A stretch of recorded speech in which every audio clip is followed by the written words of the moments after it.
Yeah. I love my HBCU. And boy, I love it, love it. I love it, love it. I love my HBCU. And man, I hope my team they won one. Yeah. I hope my team they won one. Yeah. Man, I hope my team they won one. I hope my team they won one. Yeah. I tune into the HBCU Sports Lab to see if my team won or lost. If they lost, I'm quiet as a mouse. But if they won, keep tab. I'ma do the dab, yeah. Dr. Cavil, he know what he be talking about. Mike and Charles, they know what they be talking about. They compress the analytic data with the hip hop. If you know them like I know them, they gon' tell you if your team, if they won or lost, and who the ball.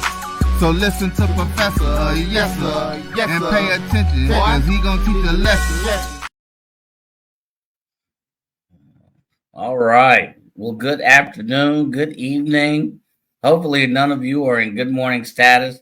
Welcome to Dr. Cavil inside the HBCU Sports Lab with Charles Bishop, Mike Washington. We have none other than the great AD Drew, who is serving as both engineer, composer, background, all of that, and he may even chime in for a few comments. We have a special guest today. Today's show will focus a little bit on African Americans in the lacrosse. Yes, I didn't say football. I didn't say basketball. I didn't say track and field. I said African Americans in lacrosse. But first, let me get out of the way of our normal introduction. This is episode 514 of Inside the HBCU Sports Lab radio show and podcast covering the HBCU diaspora. And when I say diaspora, I say that with a capital D. All things HBCU sports are pertaining to African American athletes, large and small institutions from NAIA to NCAA. We share insights and information on the HBCU sports culture and the HBCU athletic aesthetics to facilitate the story of HBCUs, athletic programs, and the business of HBCU sports. I'm your host, not Dr. Cavil, not Charles Bishop. Love you both, but today is Big Mike. We are filming from our home studios, and when I say home studios, I do mean home studios, from our KCOA 1230 AM studios, with the Texas Radio Hall of Famer, the none other than Ralph Cooper, in the beautiful home of Texas Southern University. So now that we've gotten that, a little bit of that out of the way, tell you a little bit about today's show. We're going to focus a lot on the sport of lacrosse, how it pertains to African Americans, HBCU institutions, and some prominent players. And we have a special guest. We found him on the street laying around. He had a box of Frenchie's chicken. So we said, well, why don't you join the show today? So we're going to talk a little bit about lacrosse, but before we get to that, we're going to talk some high-level sports. There's some big news that I think many of you probably are aware of, but maybe we'll cover it. First and foremost, congratulations, Michael Strahan, Rod Broadway. They will represent HBCUs on the College Hall of Fame ballot. This was as of, I guess, yesterday. It came across all kinds of media channels. I got to credit HBCU Sports, HBCU Game Day. I also got to credit the channel formerly known as Twitter. But there's a notable list of who's who in Black college football who earned some national recognition Monday afternoon as the College Hall of Fame announced its list of candidates for the class of 25. At the top of the list is former Texas Southern University. So if you're from Prairie View University, you just say Texas Southern, the other Texas school. Anyway, defensive end Michael Strahan, who went on to win 2 Super Bowls as a member of the New York Giants, and is now a nationally known TV host on the show Good Morning America on ABC, and he's also a major co-host on NFL on Fox. He is joined by 2-time Super Bowl winner, Fort Valley State alum Tyrone Poole. I'll say that again because my father-in-law is a graduate and professor at Fort Valley State. Alumni Tyrone Poole, who won back-to-back championships with the New England Patriots in 2003 and 2004. Mississippi Valley State is also heavily represented as former NFL cornerback Ashley Ambrose, NFL linebacker and current North Carolina A&T head coach Vincent Brown, and one-time Tampa Bay Buccaneers quarterback Parnell Dickinson are on the list of candidates. Not to be overlooked, Maryland Eastern Shore defensive end Carl Harrison, who played in Super Bowl IV. Yes, Super Bowl IV for the Philadelphia Eagles, and Winston-Salem State and Dallas Cowboys running back Timmy Newsome. Them Cowboys round out the list of those nominated as part of the College Football Hall of Fame's division segment, highlighting players at the FCS Division II and Division III levels. So there are some legendary folks as announced. So I just paused there for thought. What are your thoughts, AD? Any thoughts? We'll get to our guests. What are your thoughts on that? A great list of names that you just went over. Some of them ring a natural bell. Some of them you have to do some research to find out who they were, what they did, and everything.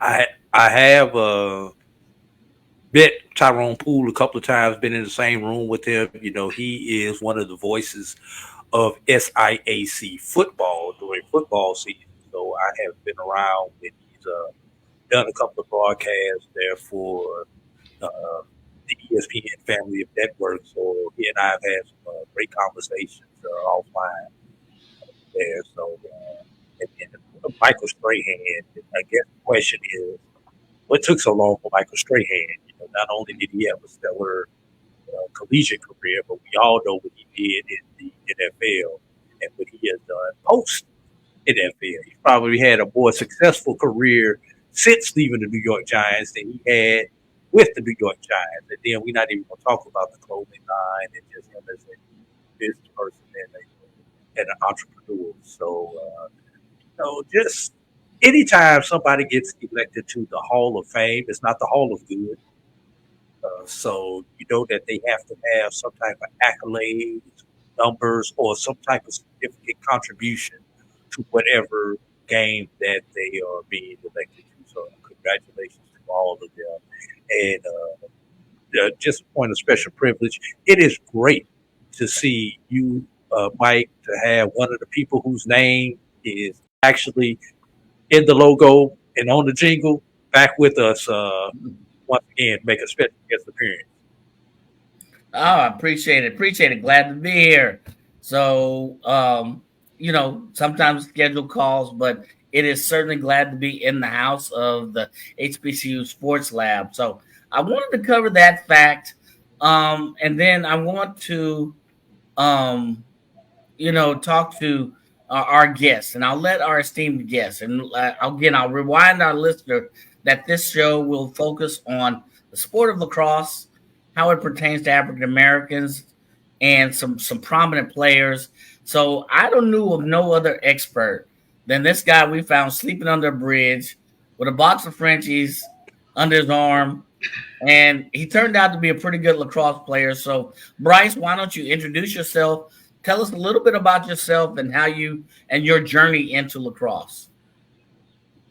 All right. Hello, everyone. My name is Bryce Washington. My dad is, the guy who likes to talk a lot of mess about me. But I just finished my fourth year playing collegiate lacrosse. My second year at the Division II level, I played at Bryan-College for the Bulldogs. We won a conference championship in 2023. I play midfield and attack, which is offense for anyone who is not very well versed in the sport. To kind of begin, I would say my dad wasn't too happy about this story, but I was a big baseball player for about somewhere around 12, 14 years. While my dad was in Germany, I gave him a call one day. I said, hey, you know what? I want to start playing lacrosse. I didn't get the greatest reaction, as you could tell, spent all that money going to tournaments in Utah, Florida, all of the above. But that's kind of how my journey started. After that, I stopped playing baseball after, I would say, a couple games, and my lacrosse career kind of took off from there. I started kind of with a new sport, so I wasn't the greatest. I was starting from ground zero. It was a very unknown territory for me. After that, made my way through high school, ended up getting recruited to play at the University of Michigan Dearborn, where I spent 2 years. After that, transferred to play Division II ball. So here we are today. All right. Well, I appreciate it. Thank you, Bryce. And, for our listeners, a lot of them may or may not be familiar with the sport of lacrosse. Can you tell us a little bit about the history? Because when you told me, I was like, lacrosse? What?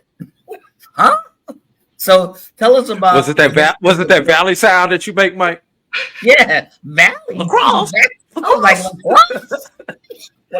All this money we put in baseball, and you want to play lacrosse? So tell us a little bit about the history and your knowledge of the transition of lacrosse to today and how it started and why it's important. So I will start with how it started. So this game was created by the Native Americans. How this game started, it was more of it was tradition for them. They played for the creator. They played for themselves. They played for everyone around them. This was not just a recreational sport, but they used it in different ways to settle different matters among tribes, wars, etc. Eventually, once European settlers came in, they saw the game. They transitioned it into the game it is today. The game today has a lot more rules. It's a lot, I would say, less violent to a degree, but still has that same kind of sense of where it came from, where it has the tradition of being creative, playing for something bigger than yourself and playing with a team. So I would say that's like the first place you would have to look at when you start playing the sport. You have to look at its history. Absolutely. Appreciate it. And, once we started, we started walking down this recruiting list and we met, other African-American players. It's only a few. And why do you think there's right now a few, and that number's growing, African-American players in the sport of lacrosse? What are some reasons behind that? I would say a lot of that would start with exposure. The first place you see lacrosse being played is in richer areas around bigger cities. So that's the first place you're going to see it. And especially you look at the South, for instance. I mean, for one, when I was first looking for a team, it was hard for me to find one. There wasn't a team within a 10-mile radius of where we lived in Texas. So that's one of the first things I would have to say. Two, you have other sports that are still going to overshadow it. You got football, baseball, basketball. Those are sports that everyone's more aware to. They're sports that everyone sees on TV. Whereas you look at lacrosse, you're going to see it a couple months during the summer. You're going to see it a little bit during the spring. Most of it's not even on ESPN. That exposure is already not even there. I would say a third reason is it's an expensive sport. It's not funded by most schools, especially in the South. You're paying for most of your gear, arm pads, shoulder pads, gloves, a helmet, all of this stuff. When you look at it at the end of the day, that's about $600 alone. Whereas if you have a school that's not going to pay for it, you're not going to get a lot of kids who are just going to randomly sign up at their high school.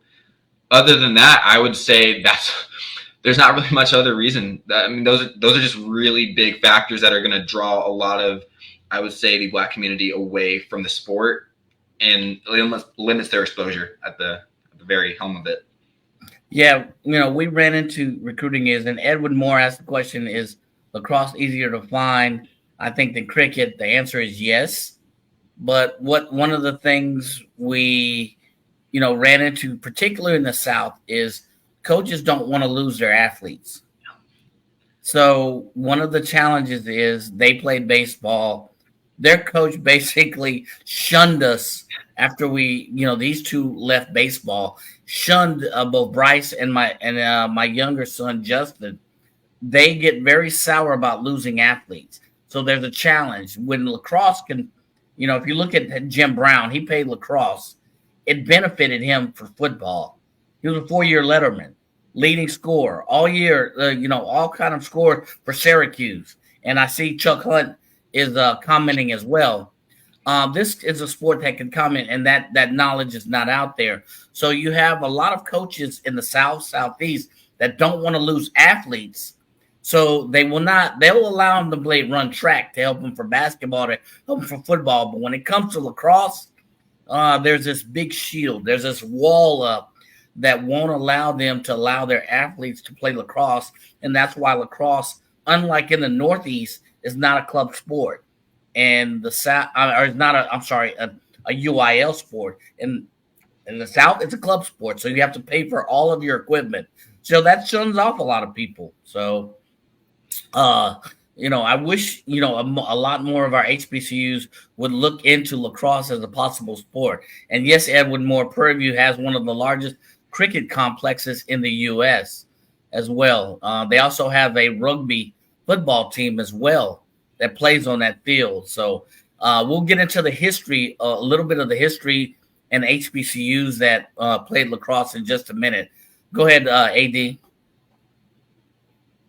I was going to say, speaking of that complex there in Prairie View, I actually know Mayor Allen, former mayor of Prairie View, Texas, and have talked to him many a times about that project. This goes back to my days when I was a Parks and Recreation director, and he was he did a couple of presentations. I've met Mayor Allen a few times, got his number in my phone. Former mayor of Prairie View, and we was just talking about the economic impact of that cricket facility that they have out there, and just different things that we've crossed paths on over the years, talking about youth recreation and the economic impact it can make, especially on smaller towns who don't have a large economic base such as a Prairie View does when you compare it to a lot of our other cities. But I do have a couple of questions for you guys. If y'all don't mind, if you want to do them now, you want to do them after the break, fellas. All right. I think we're close to the break. We can hit them after the break and come in strong. All right.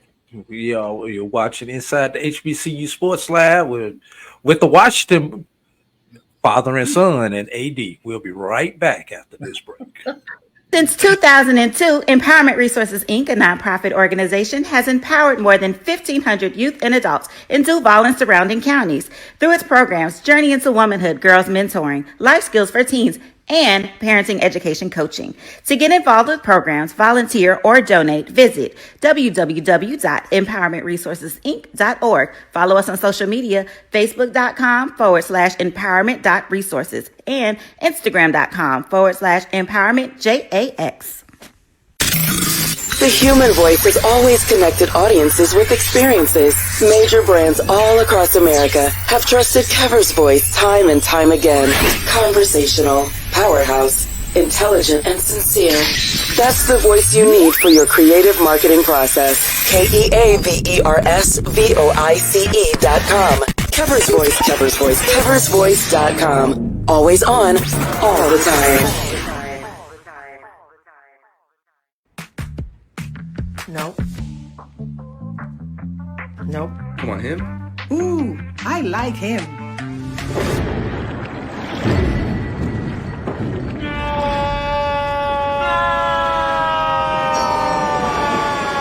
Quick, the quicker picker-upper. Bounty picks up messes quicker, and each sheet is 2 times more absorbent, so you can use less. He's an 8. He's a 9. Bounty, the quicker picker-upper.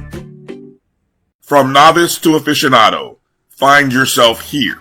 High quality cigars plus personal customer service. Slow Burn is Waco's only mobile cigar lounge, featuring a meticulous, curated collection of premium cigars.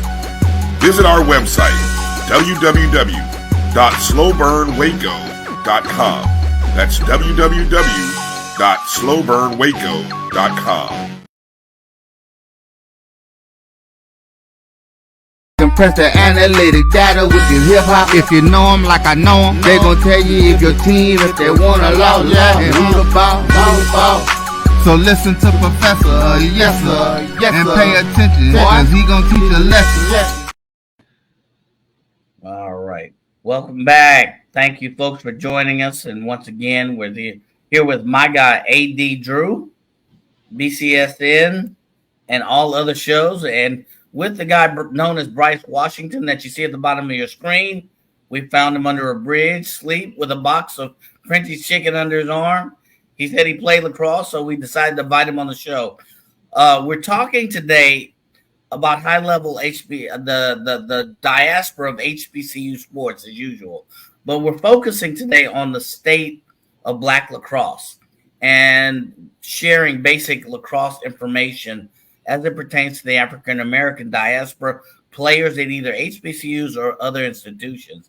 So we have Bryce Washington with us. He introduced himself earlier, and so and we got into some early discussion about lacrosse. So, AD, I think you had a couple of questions that you wanted to put on the table. Yeah. First of all, I believe Bryce said you grew up playing youth baseball. Yes, sir. So,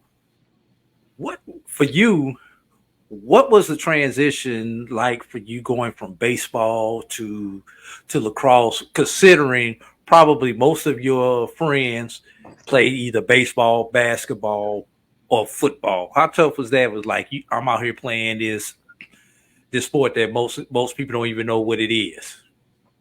Yeah, it was a interesting conversation to bring up with my friends. I would say I'd played with most of the kids I played with. I'd been playing since second, third grade, and here I am in eighth grade, about to enter high school, switching sports for something I have very little knowledge of. I'm still times. It was like, what are you doing?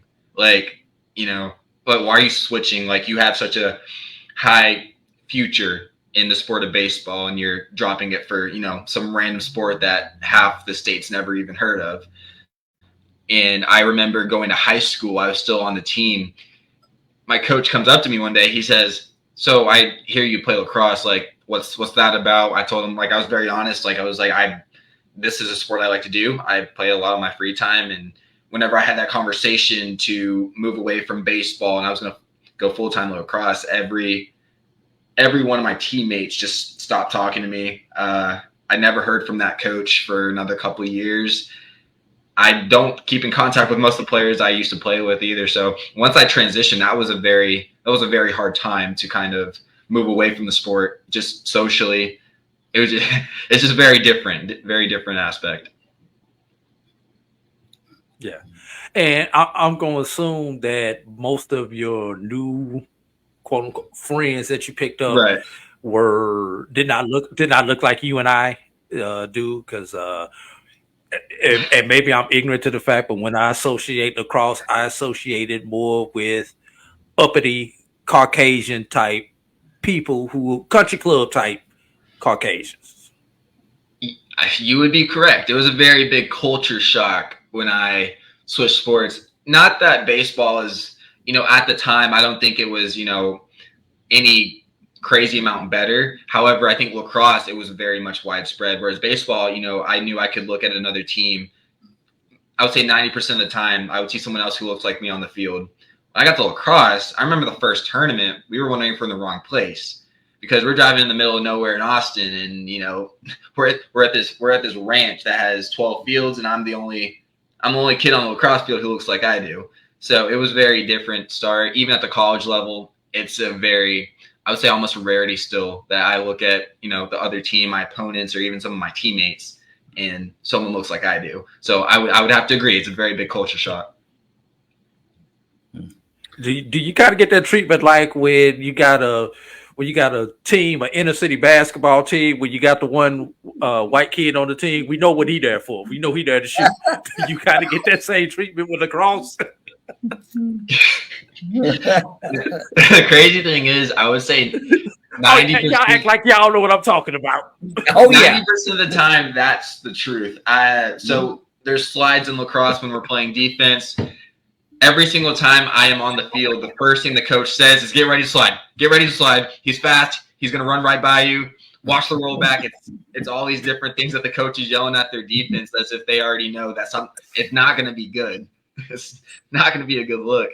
And, part of that, I would just say, is just my general skills. However, even whenever I wasn't as good, that was always a thing from the get-go.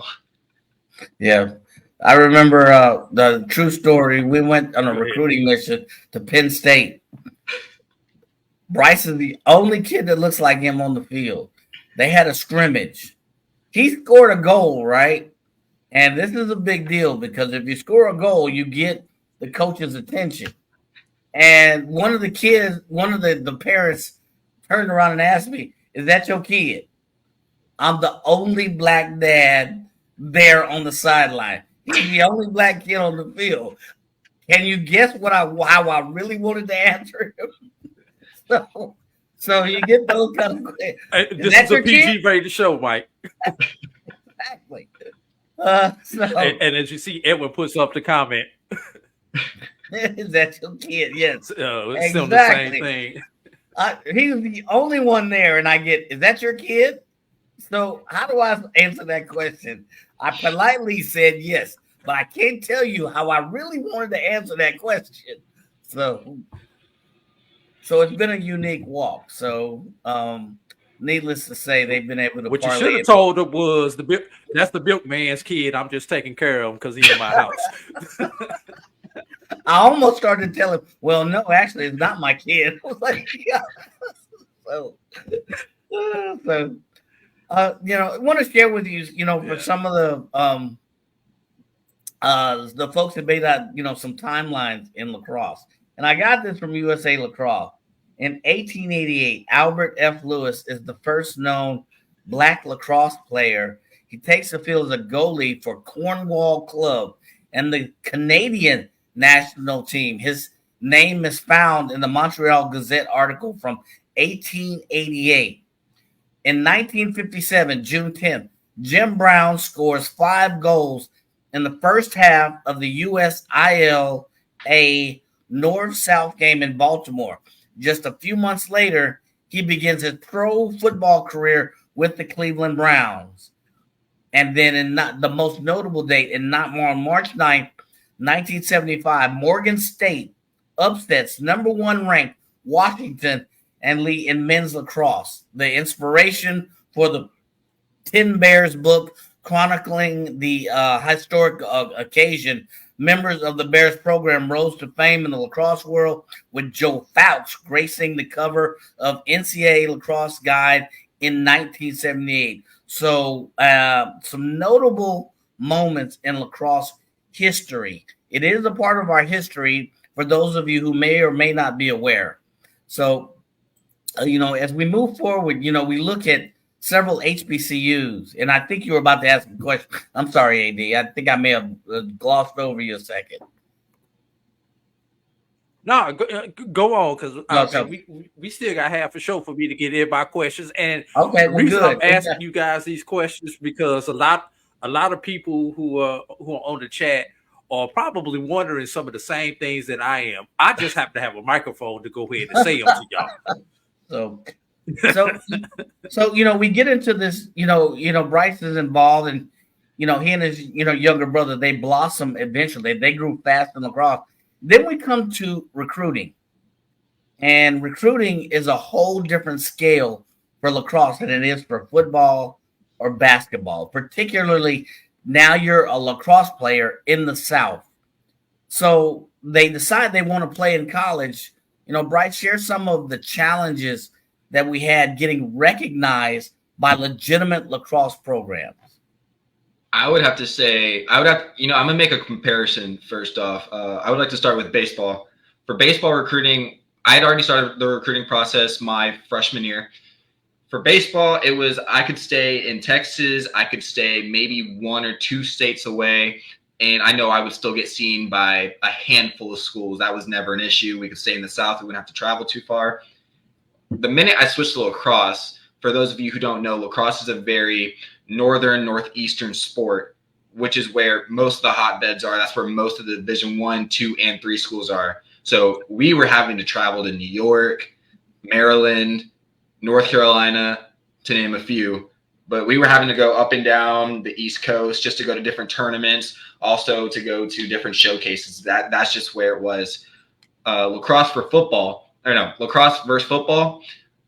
I would put the same comparison as you recruit in the South for football. That's where it is. That's where you want your players to come from. It's the same thing for the lacrosse in the North and Northeast, even the Mid-Atlantic.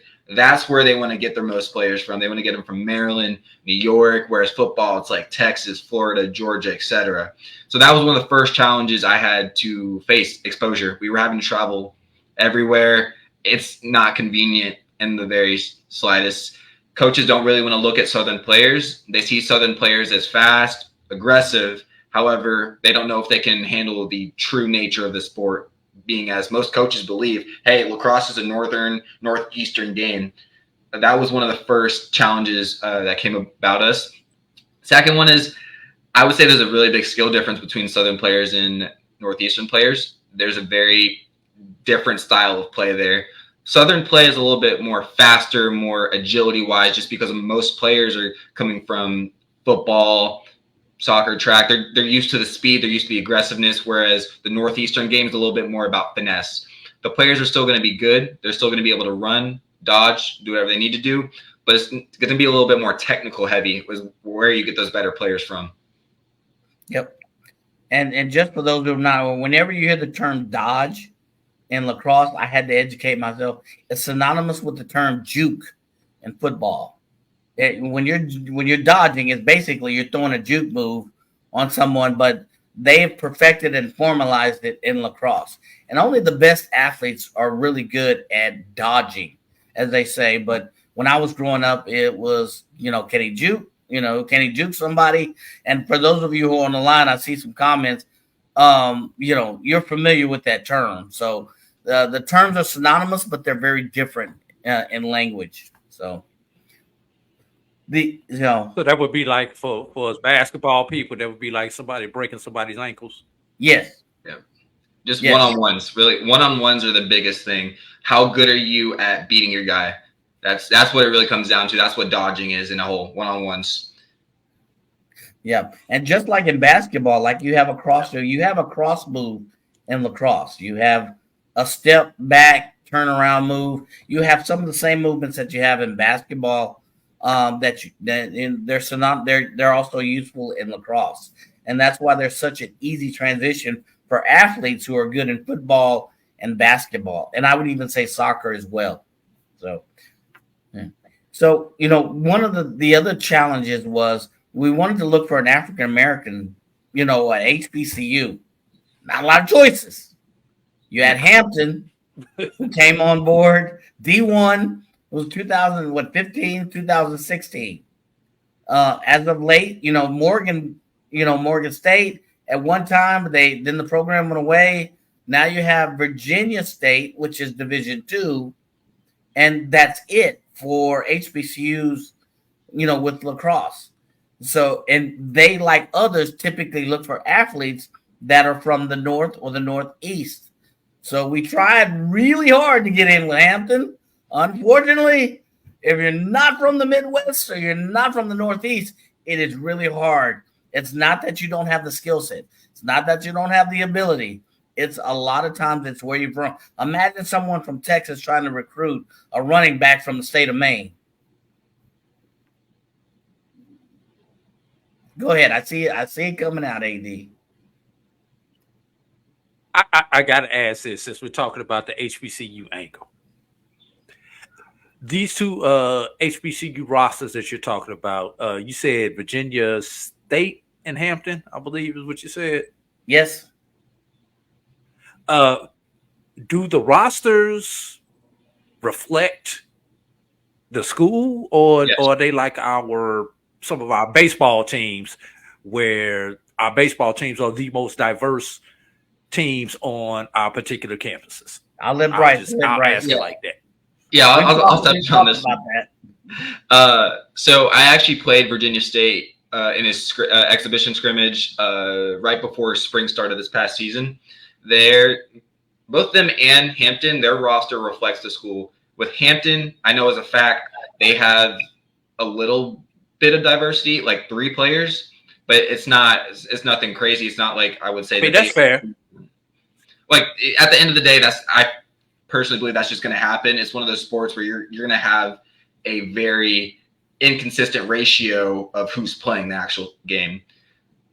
While we are moving into Virginia State, though, I would like to, I guess, go ahead and start off with I still believe that a lot of one of the hardest things with recruiting, when we were looking at Hampton, Virginia State, those are both teams who I believe are going to have a long road ahead of them in terms of where they want to be as an actual program.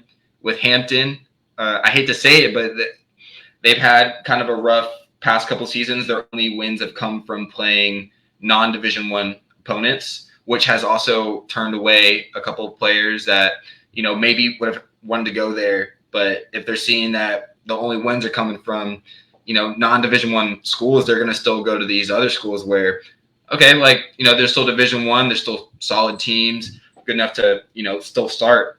That was one of the crutches that I would say is it makes it really hard to recruit at a school like that. Yep. So, and Hampton came in as a D1 when probably the better route would have been maybe try starting as D2, then moving up.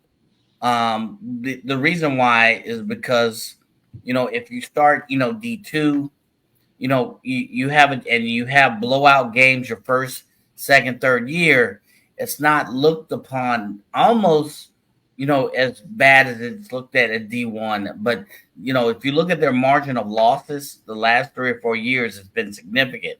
It's tough to recruit players. Yes, they're a newer program compared to the schools they play against, but it's tough to recruit players when that margin of loss is like that. It's almost like we talk about in football, HBCU, us playing, you know, Prairie View playing Texas A&M or FAMU playing, you know, and we getting routed out. Why do we play these money games? They're playing a lot of non-money games and getting routed. And so it's tough to recruit at a D1 program under those circumstances. When they started out, they had all of the momentum. So, and I think Virginia State had a better leg by starting D2, you know, not as many requirements, and they could recruit a lot of quality players as well. So I know, Bryce, you and I have talked about it, and you had some thoughts on that as well. I mean, I think Hampton was in a little bit of a different spot than Virginia State was when they first started. Hampton knew they were going to start building a program. They already had guys on the club team ready to go, whereas Virginia State, they said, you know what, we're gonna make the team. We're gonna recruit enough guys to get us by this first season, and after that, we're gonna really take off with recruits. Virginia State has played arguably a better season than Hampton has in the past couple of years, whereas Virginia State, they had a win under the belt this season for a first-year team. I don't consider that a bad thing.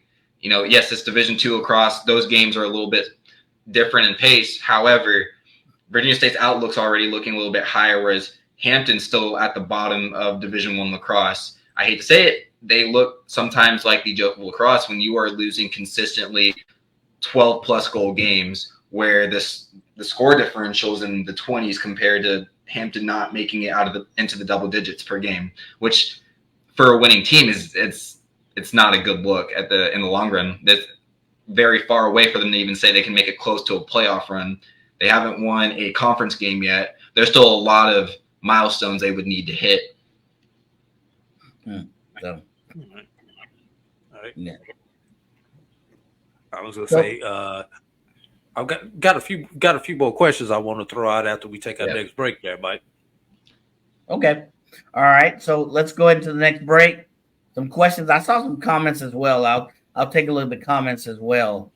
There was a couple that were interested. I saw something about the DFW. So I'll take a look at that comment as well. Thank you, folks, who are kind of putting in some of the comments, and very interesting comments. So we'll hit those when we come back as well. If you think all pads are exactly the same, think again. This is Always Ultra Thins reinvented with the Always Triple Protection System. This pad wicks gushes 90% faster, absorbs even more so you can feel dry, and locks odors in. Rethink your pad for up to 100% leak-free and odor-free comfort with the totally reinvented Always Ultra Thins. This is always like never before. The Cuvée Group is a Florida-based marketing and training consulting firm. We help businesses communicate to their target audience and engage them in conversation. We also help to expand their audiences, which will ultimately result in growth for those organizations. In addition to being a certified constant contact specialist, my colleagues and I are also certified in John Maxwell Leadership Principles. We use these proven principles to conduct workshops, training, and private coaching sessions for individuals and companies looking to take things to the next level. Contact us to schedule a free consultation. Issues today, don't delay, call Cuvée. As technology continues to bring changes to the world of education, it's time we also reimagine teacher professional development.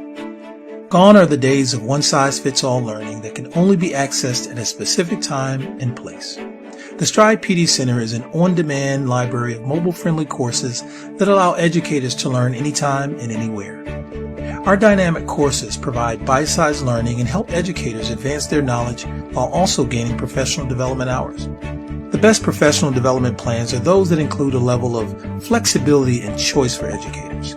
Whether you're a teacher, school, or district, visit us today to take charge of your learning. Compress the analytic data with your hip hop. If you know them like I know them, they gon' tell you if your team, if they wanna lose, and who the ball. So listen to Professor, yes sir, and pay attention, cause he gon' teach a lesson. All right, so we are back with the state of Black lacrosse. And we got a lot of good information. We're trying to touch a bunch of points. So, AD, we left off. You had a couple of questions that you wanted to toss out there as well. So go ahead. And yes, and I'm also, after I ask my question or two, I'm going to get into the some of the comments that I noted that I've got highlighted. I'll get into some of those. But I want to talk to Dad now. I talked to son earlier. So Mike, you know, we know baseball has always had a bit of a economic curve in the African American community because of the investment that it takes with baseball, the travel baseball, the $500 bats, the gloves, et cetera, et cetera, et cetera. So when it comes to lacrosse, what is the comparison as far as the amount of money? And of course, Bryce played, I'm assuming he played travel baseball also coming up.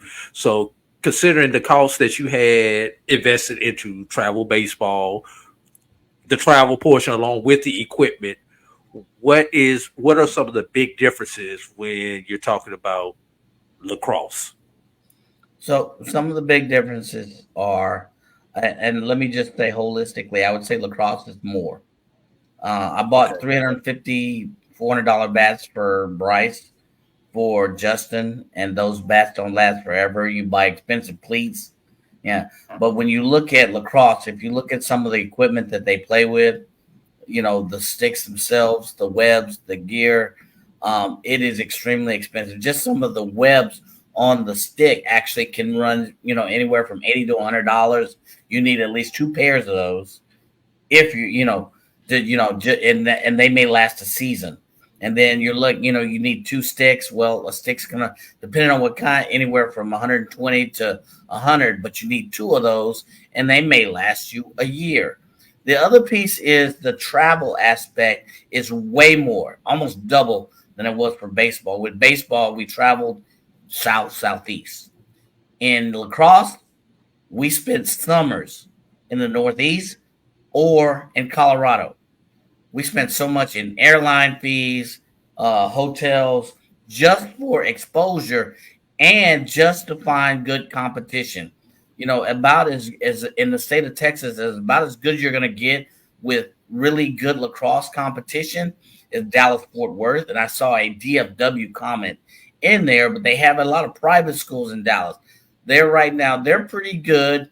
Austin, you can say it's pretty good. But if you really wanted to get your kids exposure and you wanted to play against the best talent, you have to be in New York, Long Island. You have to be in Pennsylvania. You have to be in Maryland, or the West.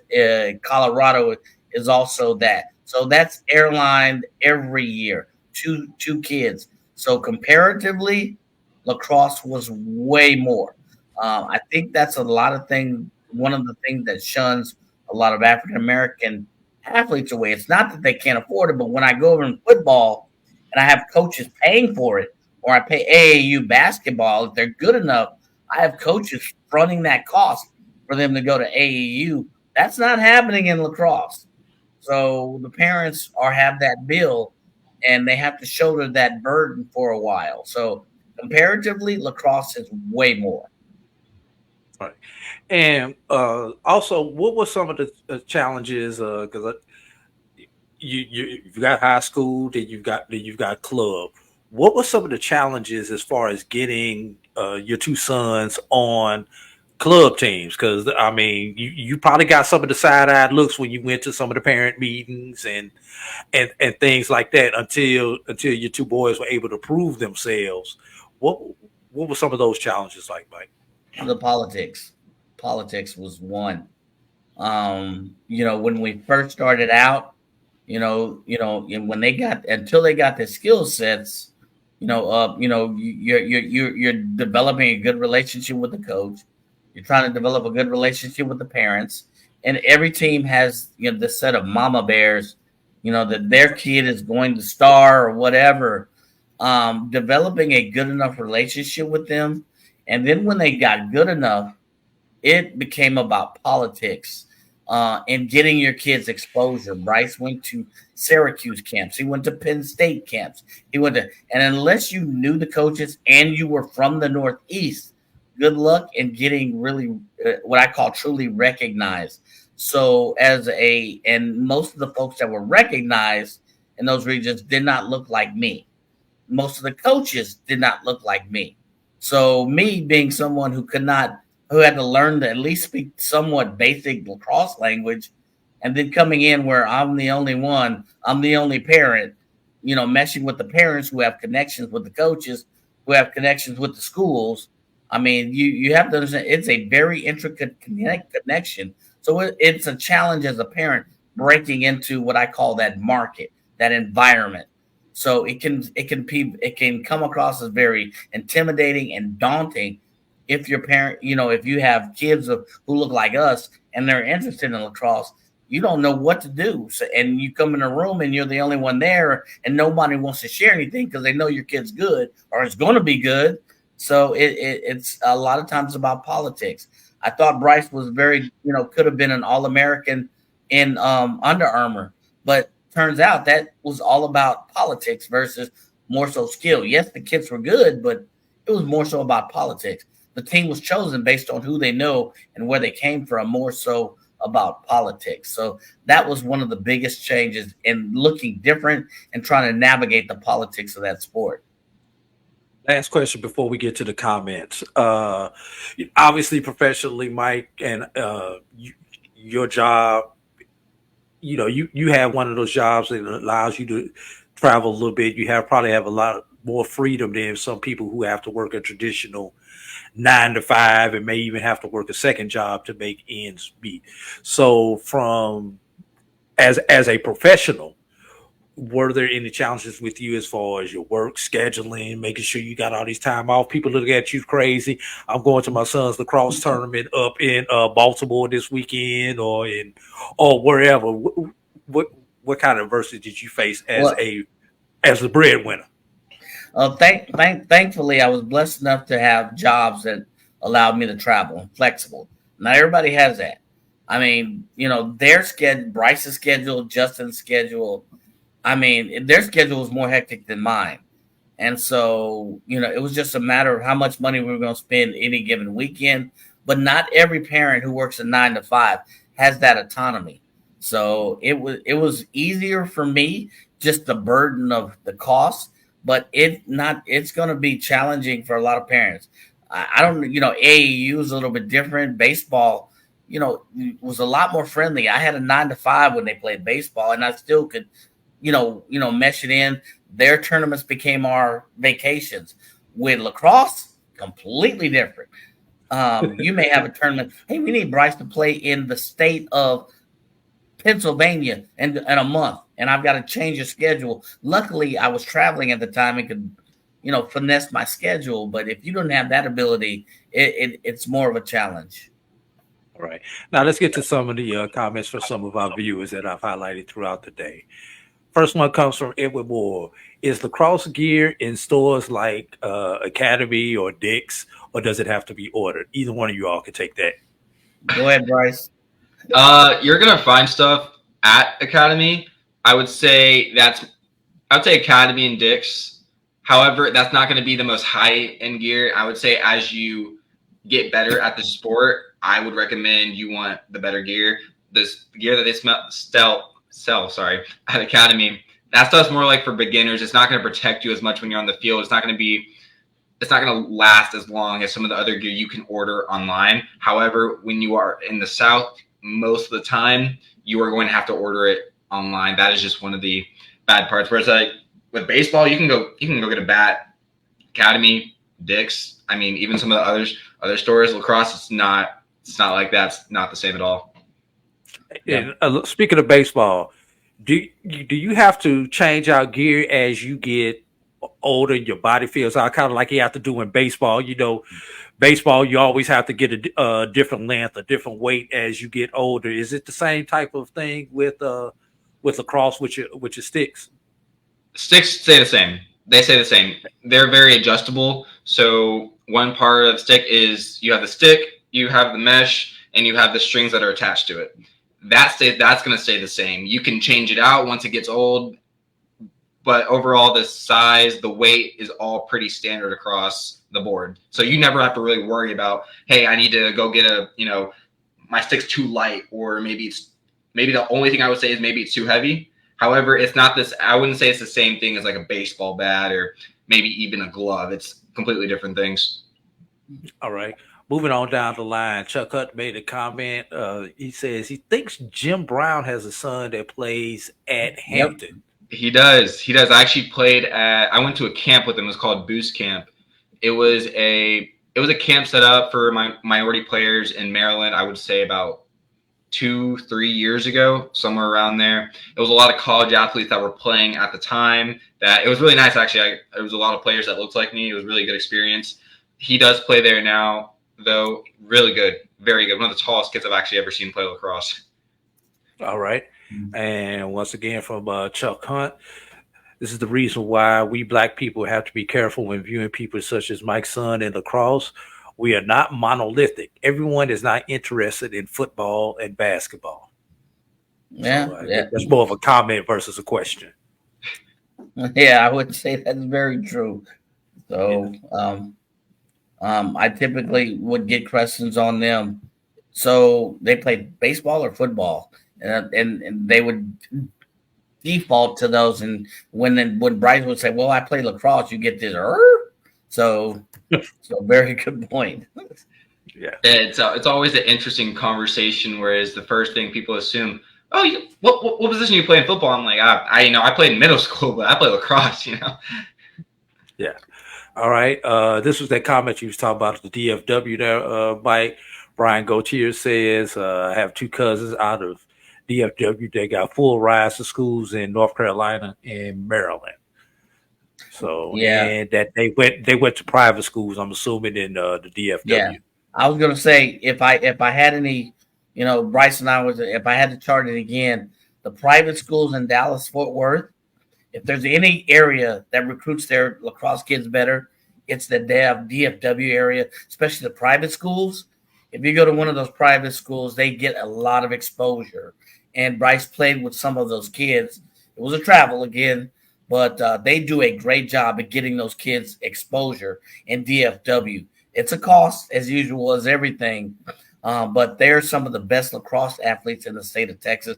Bryce, you can attest to that as well. So, Of course. I would say most players that get recruited out of Texas are coming from that area, whereas you see a lot of good players, even players who could play Division I, II, III in Houston, even Austin. A lot of them defer because they're not seen. They're not getting that same exposure the kids from Dallas are. A good way I could actually describe that, there were two showcases that came to Texas consistently.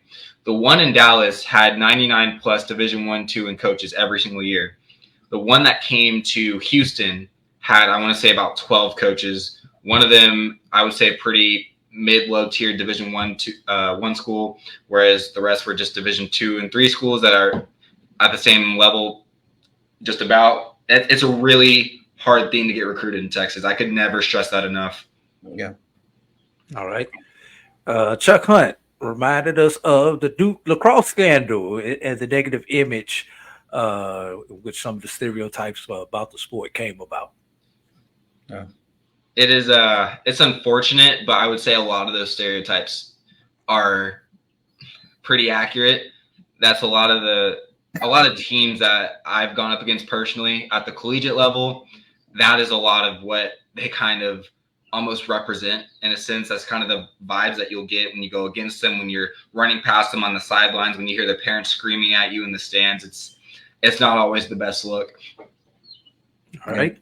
Moving on. Mike, did you go to YouTube for videos on lacrosse strategy, terminology, et cetera, et cetera, et cetera? You know, YouTube is the greatest teacher now. I went to YouTube. I went to ESPN Sports. I mean, that's how he found it. I was everywhere, and I was still on the sidelines asking, okay, now what did they call? It took a while for me, and I credit Bryce and Justin as someone I played baseball, so I knew baseball like the back of my hand, and lacrosse was a challenge. So yes, I was YouTubing, I was Googling, I was like, what is this called?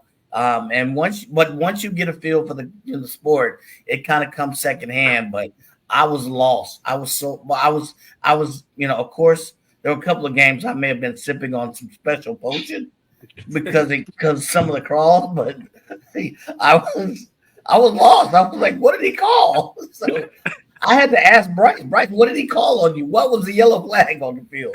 But yes, Edwin Moore, I was doing some serious YouTubing and whatever else I could find. Oh my goodness. Let's see. Ties to clubs, most likely they have urban youth lacrosse programs. Are there a lot of those starting to come to your area where you getting into the youth and the rec leagues or starting to see lacrosse? I know when I was in Alabama as a Parks and Recreation director, I know Auburn had tried to start a youth lacrosse program at that point in time, and they recruited kids out of the Tuskegee area. Asked me to bring a group of African American kids up to the camp that they were having. It was a free camp at that point in time. Don't know how that eventually turned out because none of the kids that I took up to that camp, unfortunately, none of them wanted to go back after that 2-day camp. So,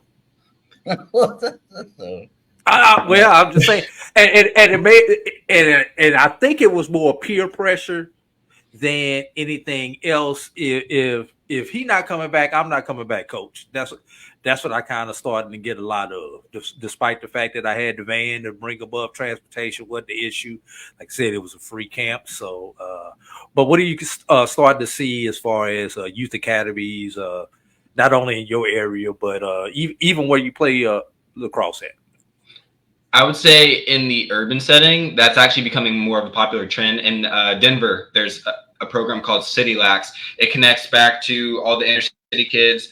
The same thing's going on in the Bronx, New York. It's called Bronx Lacrosse. They do the same thing in Baltimore as well.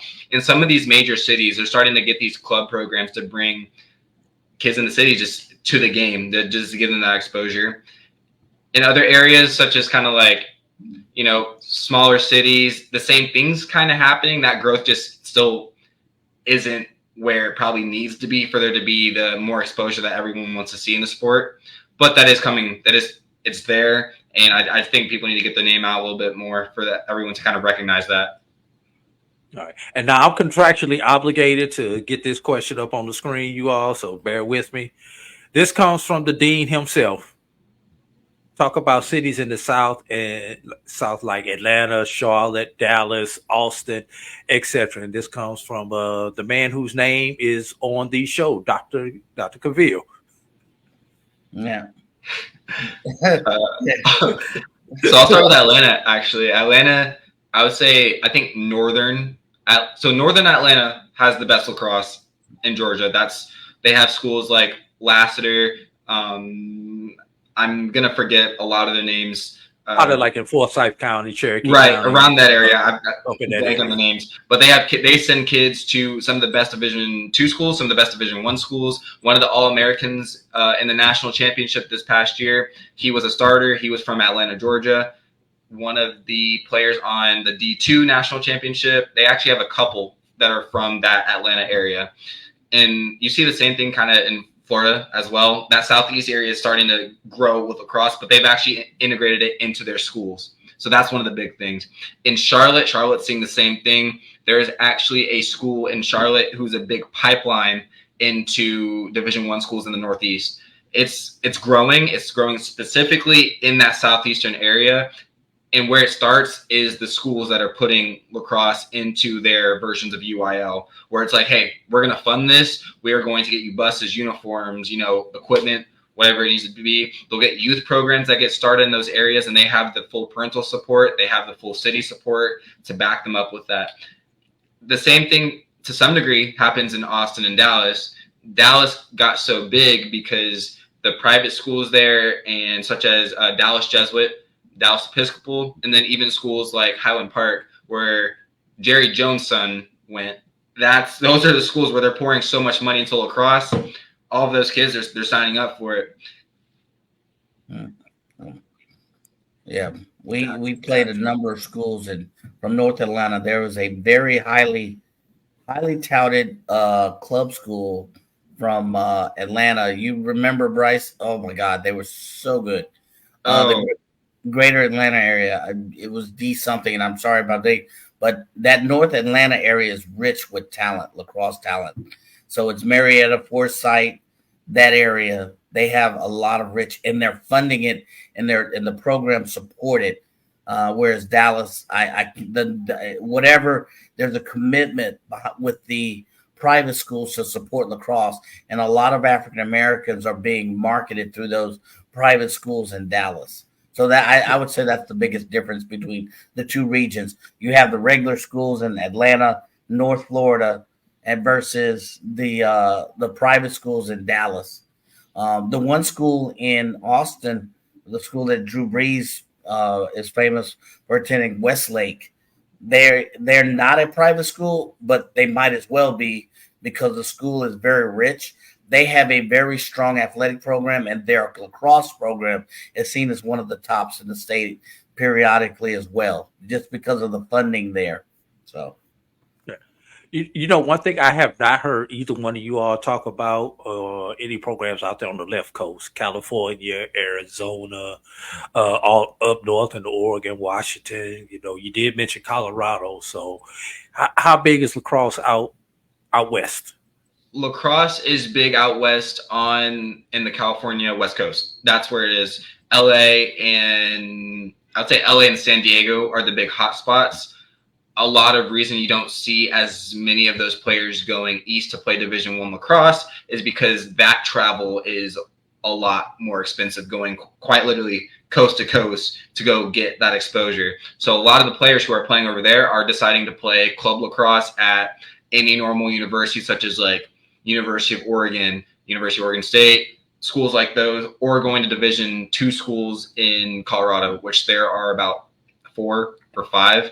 So it's big. It's growing in Arizona. It's growing in Oregon. However, that exposure is a little bit even harder sometimes than it is down south.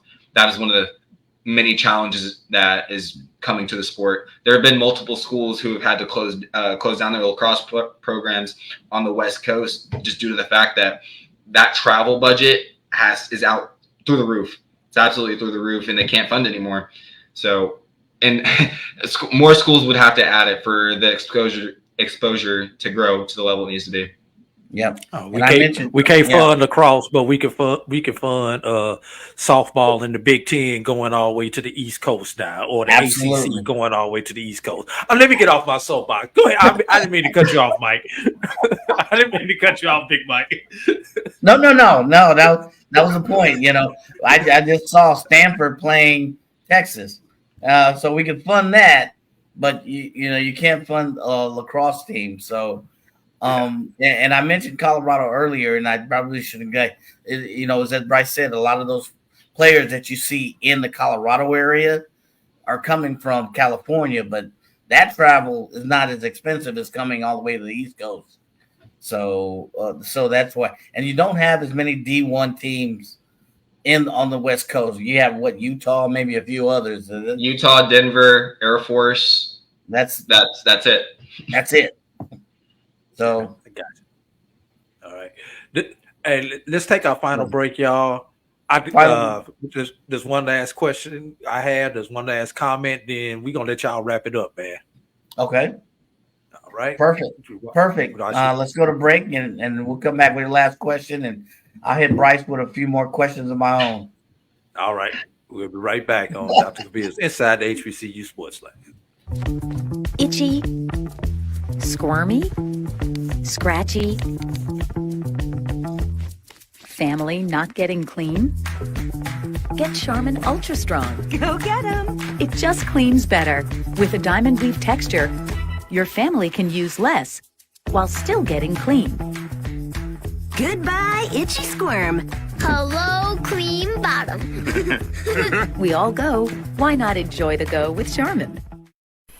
At Hampton Law, our primary goal is to provide non-traditional yet effective solutions and redefine the approach to client legal concerns. As your trusted legal advisor, we believe in sophisticated, personalized services that eliminate the confusion and complexity sometimes associated with legal matters. Our high standard for client care and concern, coupled with our extensive legal knowledge and skills, make Hampton Law a resource focused on the protection of the client's interest and overall goals. We value our clients and truly enjoy working with them. Visit thamptonlaw.com to conveniently schedule an appointment online. Tamika Hampton Esquire, 1631 Rock Springs Road, Suite 336, Apopka, Florida, 407-494-1471. thamptonlaw.com. Nope. Nope. Come on, him. Ooh, I like him.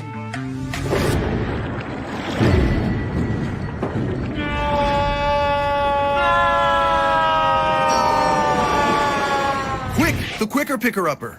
Bounty picks up messes quicker, and each sheet is 2 times more absorbent, so you can use less. He's an 8. He's a 9. Bounty, the quicker picker-upper. Compress the analytic data with your hip hop. If you know them like I know them, they gon' tell you if your team, if they want to lose, and who the ball. So listen to Professor, yes sir, and pay attention, cause he gon' teach a lesson.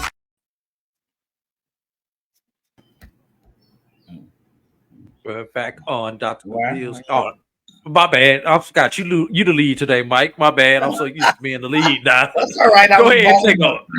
I was going to say we're back, and you had a couple of questions or one question, so go ahead, and then I have a couple of questions I'd like to put on the table as well, but go ahead with your question. And actually, Edwin kind of gets into what I was going to ask. So I'm hearing lacrosse is too expensive and too tough to recruit and add as a SWAC sport, right? But I wonder why more HBCUs, North Carolina and up to Delaware, don't have it, which was kind of the question that I was going to ask. What do we need to do to see lacrosse possibly added as a sport? Not only men's, but there is women's lacrosse out there, everybody, just so you know, as a possible HBCU sport. And I think maybe not in the SWAC initially, but I think the MEAC would be the target that I would go because of the travel, because there are a lot of other teams already in that area in the MEAC footprint for MEAC cross teams to potentially play. Either one of you all could take that. Mm-hmm. Dad, you want to start? Yeah, I think you would have to look regionally, geographically first. I think Virginia State's going to be a success case. I think they're starting it right. I think they've started in a hotbed of lacrosse regionally. I think a North Carolina school would definitely have it. I think Howard's lacrosse team, Hampton, I think those schools will fare very well. I think the challenge you come is once you get below North Carolina, will those teams be able to sustain? Because if you look at the plethora of talent available in a Maryland, in a DC area, Pennsylvania, you look at that area, you look at all the schools, there's enough talent to go around. So there's enough talent to sufficiently put on a team. I don't know what the draw is in like South Carolina, enough of a draw, because the athletes in Atlanta want to go to the Northeast. The ones in Florida, they want to go to the Northeast. So I don't know. Well, maybe that's because they don't have any options, though. Yeah, that's the problem. I think it's going to take one in the Southeast. There was talk at a Morehouse. They have a club team. I would think if they could go at least D2, I think they would garner a lot of interest as well, considering they're in the city of Atlanta. You have a lot of talent in North Atlanta, as we both stated to. But if they were considered taking that team, D2, D3, D1 or whatever, I think they would have a lot of support. I don't think it's as much as finance as we think it is. I think it's about a support more so than anything else. Bryce, you want to jump in? That was going to be my. Yeah, sorry. I was going to say I said MEAC, but I also want you to consider CIAA as you answer this question, Bryce. Yeah, I was going to say the same thing as my dad just said. I don't think it's so much as like a finance thing. However, I will say I think it's more of a success in the long run. I still think the types of players that they would like to draw to these schools, I don't think there are enough to make a successful team. I personally just don't believe that the players who play lacrosse, it's still a lot of times it's very black and white. You have a lot of more Caucasian players who play the sport. That's the reality. You're going to see that on ESPN. You're going to see that in the pros. That's majority of the players who play this game. I don't think there are a high enough number of people in the black community who play this sport to the point where they could be successful at the next level based off of their exposure to the game. On top of that, I still just don't think you're going to be able to draw those extra numbers that you're going to need at specific schools such as HBCUs. I think that's where the biggest problem lies, not necessarily the actual funding of it. Yeah, I agree. I think the players that you're going to draw, you need more of it. And then the Otis has a question. Hey, what's going on, Otis? Encounter bias. Oh, I was going to be one of my parting shots. Bias. We can save it to the end.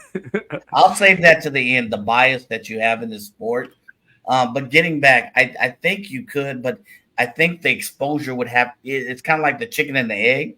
I think the exposure would have to increase in the Southeast before you have a team in maybe the SWAC, the SIAC, or CIAA. But if there's any team that can do it, I would say in maybe the SIAC. I think Morehouse has a strong shot. They can do it. They have a strong club team. The exposure could be there if they put just a little bit of resources behind it. But I think exposure, more so than anything else, has to come before finance. Morgan, Coppin, Maryland Eastern Shore, I think those need to be teams that really need to look at bringing it on also, because in Maryland, I mean, the championship is in Baltimore. It seemed like every year for a reason. Yeah, exactly. Well, and they played the D1 championship in Philadelphia, which is about an hour and a half from Baltimore. So, I mean, the talent and the exposure is there. They played in a huge stadium. The stadium was 3/4 full, and you want that exposure to be in the Southeast. It's just not there yet. I would have said Morgan State also. Oh, sorry for cutting you off. I would say Morgan State. Morgan State has the history behind them to bring a program like that back. All they would need is a good coach to bring in recruits, a good plan. I think they could honestly do a little bit better at streamlining the process of HBCUs getting further into lacrosse. All right. So we were going to talk about, and to answer your question, but we talked about bias, and this is one thing I haven't.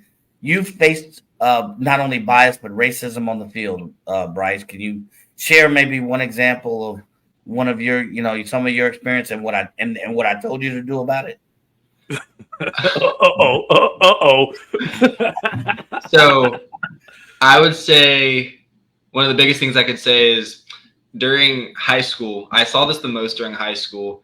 I was the target of probably every dirty hit that happened to my team. I think I had a total of somewhere around 3 concussions in high school from high hits, late hits, unnecessary hits, basically any hit that you can think of where I was on the ground, in the air, from something most of the time where I wasn't even in possession of the ball. For anyone who doesn't know, if you don't have possession of the ball, you are not allowed to touch that player. Most of the time I was a target of that. I could say the same thing about my brother. It was always one of those things where part of it might have been, hey, like, this is a good player. But most of the time I believe that wasn't really the case. I would say another part of that was probably the biggest thing I would say was during a showcase. One time I was doing really good on offense first 2 games. The coach of the team I was on, I got moved to defense, a position I do not play. Coach said, you're fat. The coach said, y'all are fast enough to play there. He meant you. He said that afterwards, but he said I'm fast enough to play defense. After that, he wanted, that wasn't really my position to play offense. Mind you, I'd already scored 3 goals during this game. And, I remember later on, my dad always told me, you should always just give people a reason to know that that's where you belong. Most of the time, you're a good chunk of the time, you can't change people. However, you can show them who you are. So that's always what I've done. I don't talk mess on the field. I don't say anything. I point at the scoreboard and I let my stats do the talking. That's what I've always done. Yeah. So you kind of had to take the, for lack of a better word, the Jackie Robinson approach to a lot of the verbal and physical abuse that you received out there. I would say so. I mean, I'd be lying if I told you I didn't let my head get the best of me maybe once or twice. However, I mean, at the end of the day, I would like to say I've rised above most of anything that's happened to me. I don't get up. I don't complain. I get back up and just say, hey, you know what? I'm just going to play. I'm just going to play. I'm going to beat you at it. So let me ask you this. Did you get the proper call that you were supposed to as far as a penalty on the opposing player when these hits happen? And let me flip that. When you lost your cool because you're 20-some-odd-year-old or a teenager at that point in time, and we know y'all emotions get to you all this hell. I'm 50-some years old. My emotions get to me every now and then.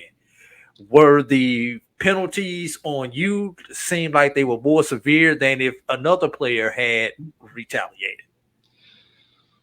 You see, that's tough. I would say I've maybe gotten 45, maybe even 40% of the calls that I think I should have gotten in terms of players hitting me when I shouldn't have been hit.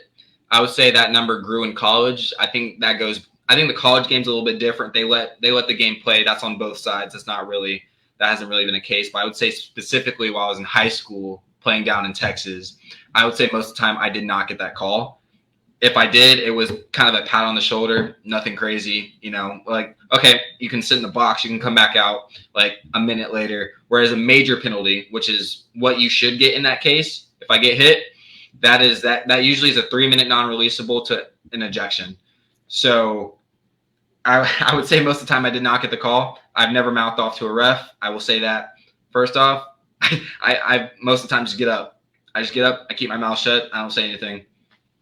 And likewise, his brother actually had more concussions and more targets, and he was the target. The higher you rise in talent and visibility, and you look like we do, you become a target. And if you ask the coach, they'll say, "Oh, that's just lacrosse. They're getting aggressive." If you look at the refs, there's an obvious bias in the calls that African Americans get versus the calls that others get. And if you switch that, you let a 6'2", 6'3" person of color hit someone, which we had one on our team. If they hit someone and that person moves, that was automatically a bad penalty. So there's a bias and how the penalties are called. I noticed it. It's as evident as night and day.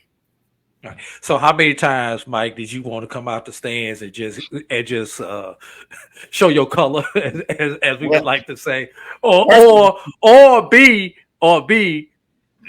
there was that parent in the stands who decided that they wanted to have a verbal with you, and sometimes you could not walk. We can't walk away from them sometimes, because that when it's all said and done, that's my son out there on the field. Them my children out there on the field. Oh, I did that. I did that 2 or 3 times.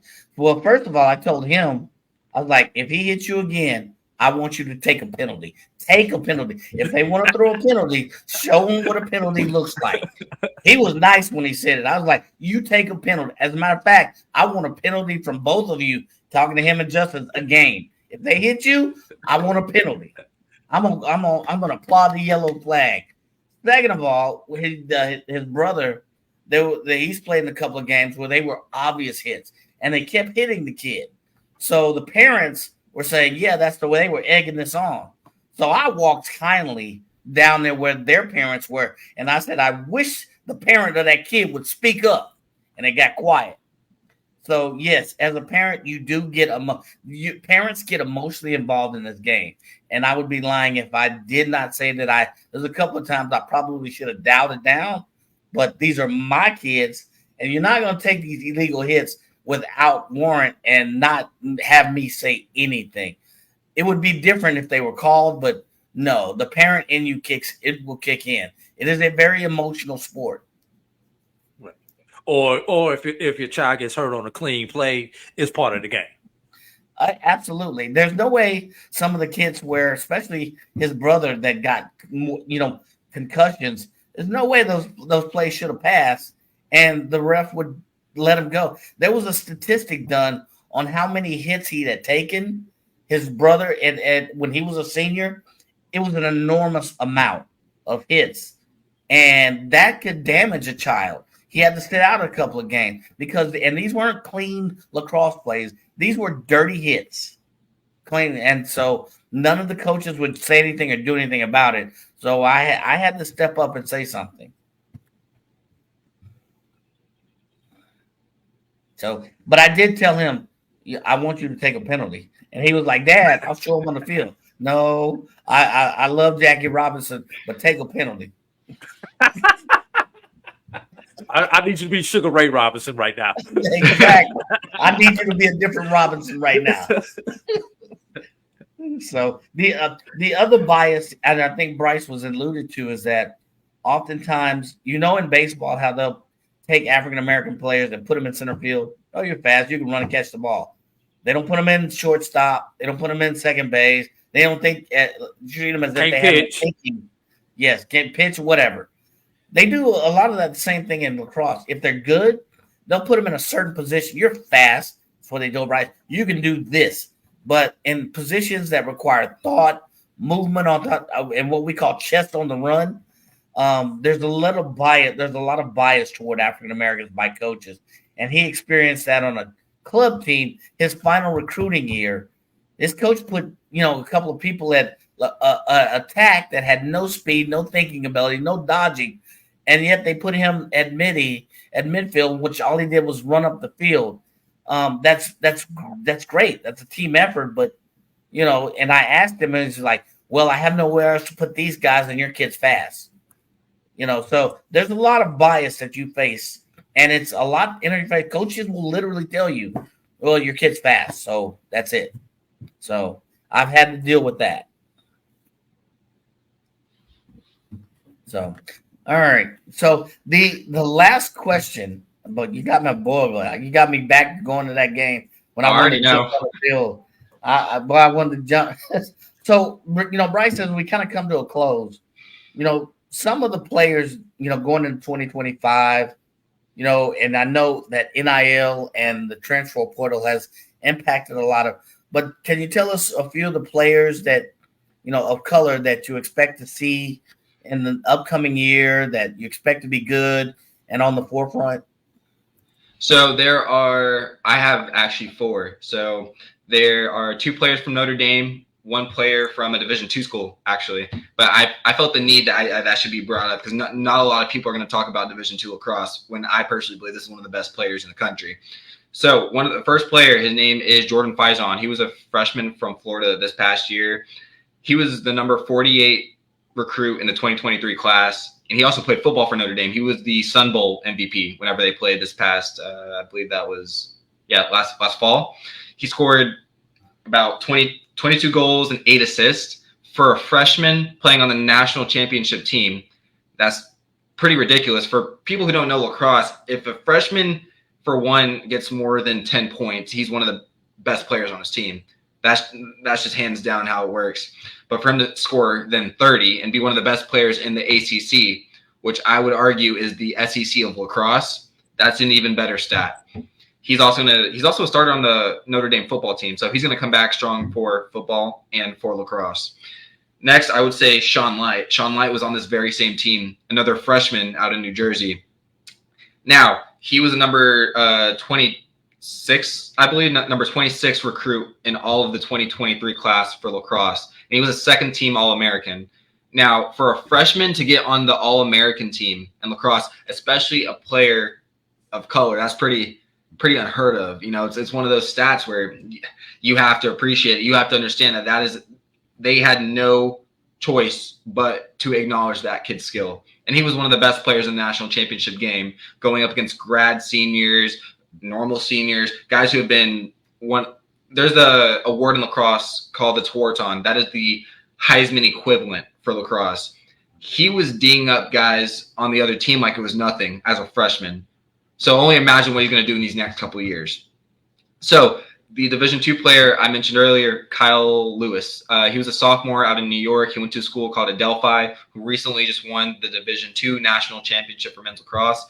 Third team USA All-American, first team All-Conference, almost led his conference in points as a midfielder, which is pretty insane. Attackmen in lacrosse score most of the points.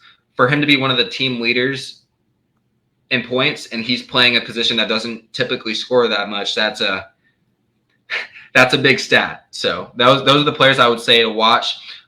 Last one I would say is there was a high talented freshman this past year, Julian Targete. He's at Ohio State. He didn't get that much playing time this year. I believe he was injured. I don't really remember what the case was, but I would say he went to the IMG Academy. He's someone to watch the next couple of years as well. One of the fastest dodgers I've ever seen. Thanks. Appreciate it. So that kind of brings us to the end.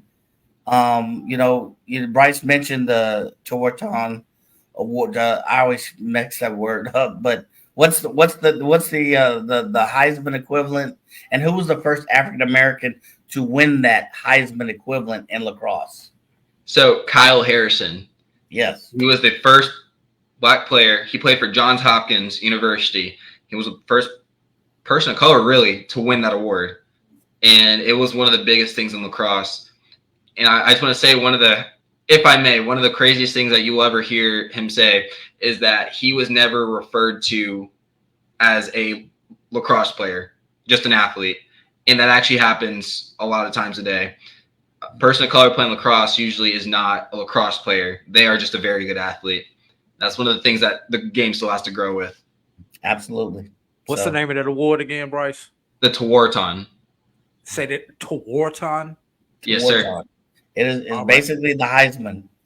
And what year did that player win that award? Was it 2005? I believe it's 2005, I believe. Yes, 2005.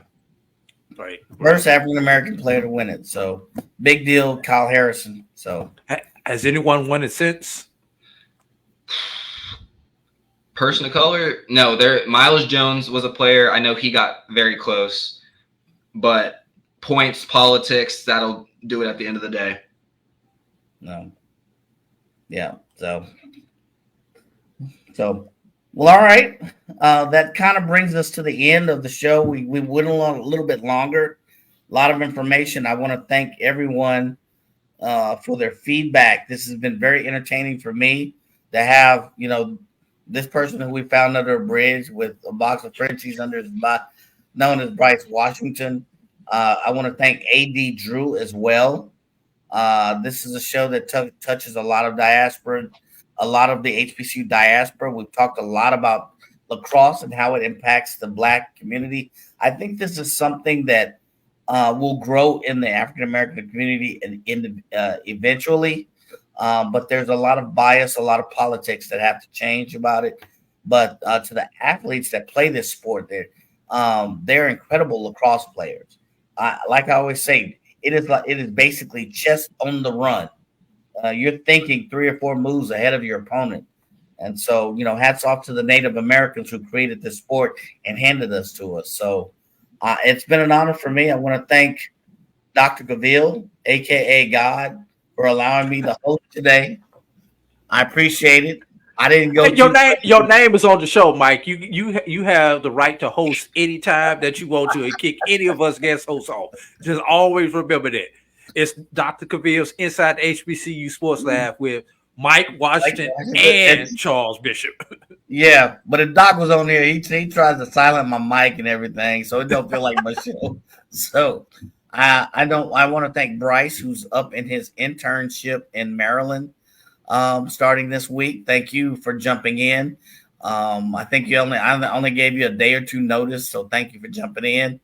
And AD Drew, thanks as always for being that behind the voice, that producer, that engineer extraordinaire as well. So to the fans out there, I get a lot of emails. Try Blackster's Blackster's blog. Blackster's blog. You see a lot of talent in the African American community and lacrosse. You see folks committing from high school to college. You see lacrosse players at HBCUs or just Black players at PWIs. So so try that on Instagram as well. So with that, I am today's host, and with no further ado, I will leave you with the final words of a famous person who I love: peace, love, and hair grease. So that's not how we end that on this show, man. I was wondering if you're gonna say that. So you want me to do the outro for you, man?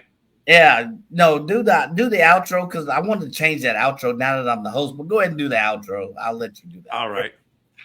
Thank you for listening to Inside the HBCU Sports Lab. Let me start that over. Thank you for listening to Dr. Cavil's Inside the HBCU Sports Lab. Make sure you share our podcast with your friends and colleagues.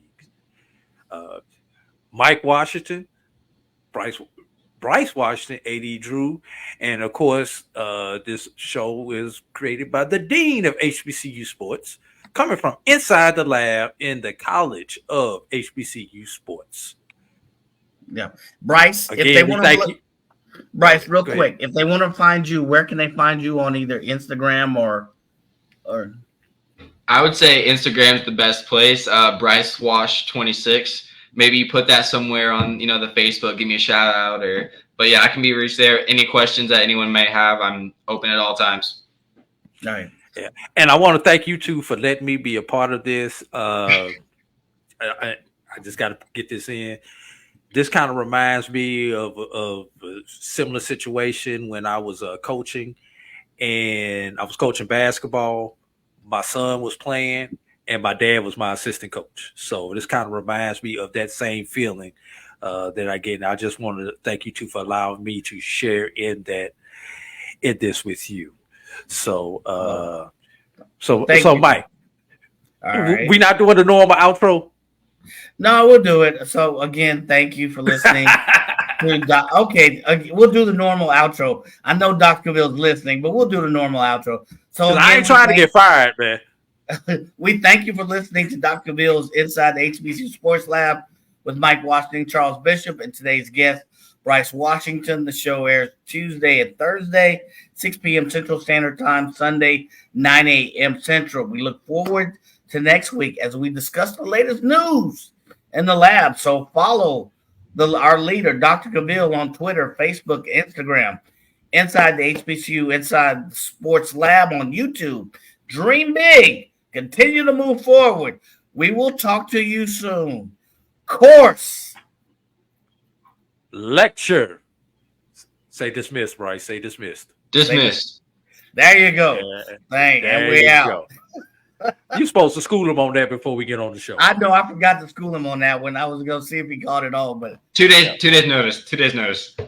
That's all right. That tells us that you don't watch your dad on the podcast. We out, y'all. We out.